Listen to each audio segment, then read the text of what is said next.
சென்னை பல்கலைக்கழகம் ஆண்டுதோறும் பொருளாதாரத்தில் பின்தங்கிய மாணவர்களுக்கு கட்டணமில்லா கல்வியை வழங்கிட்டு வராங்க. அந்த வகையில் இந்த ஆண்டுக்கான, அதாவது 2026-2027 கல்வியாண்டுக்கான பொருளாதாரத்தில் பின்தங்கிய மாணவர்களுக்கான கட்டணமில்லா கல்வி குறித்து அவங்க அறிவிப்பை வெளியிட்டிருக்காங்க. சென்னை பல்கலைக்கழகம் தரப்புல இருந்து யாரெல்லாம் இதற்கு விண்ணப்பிக்கலாம், அதற்கான வரையறை என்ன அப்படின்னு இந்த காணொலியில் தெளிவாக பார்த்தலாம் வாங்க.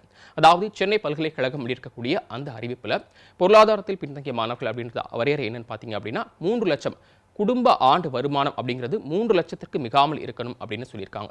தாய் தந்தை ஆதரவற்றவர்கள், அதே நேரத்தில் முதல் தலைமுறை பட்டதாரிகள், 3ஆம் பாலினத்தவர்கள் இதற்கு விண்ணப்பிக்கலாம்.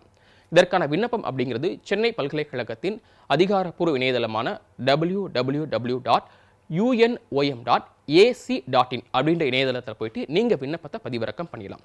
விண்ணப்பத்தை பதிவிறக்கம் பண்ணவுன்னா அதில் குறிப்பிட்டிருக்கக்கூடிய விஷயங்களை ஃபில் பண்ணிட்டு சில சான்றிதழ் கேட்டிருக்காங்க. அதையும் நீங்கள் அதோட இணைச்சு 12ஆம் வகுப்பு தேர்வு முடிவுகள் வெளியான உடனே 15 நாட்களுக்குள்ள அதையும் நீங்கள் இணைச்சு பதிவேற்றம் பண்ணிடணும். பதிவேற்றம் பண்ணவுன்னா தகவல்கள் எல்லாமே சரியாக இருக்கும் பட்சத்தில் உங்களுக்கான அந்த கட்டணமில்லா கல்வி அறிவிக்கப்படும் அப்படின்னு சொல்லியிருக்காங்க.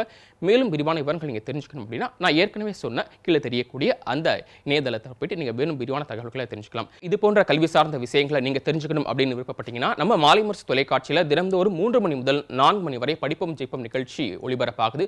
அதில் நீங்கள் உங்களுக்கான சந்தேகங்களையும் கேள்விகளையும் கேட்டு விளக்கம் பெறலாம். நன்றி, வணக்கம்.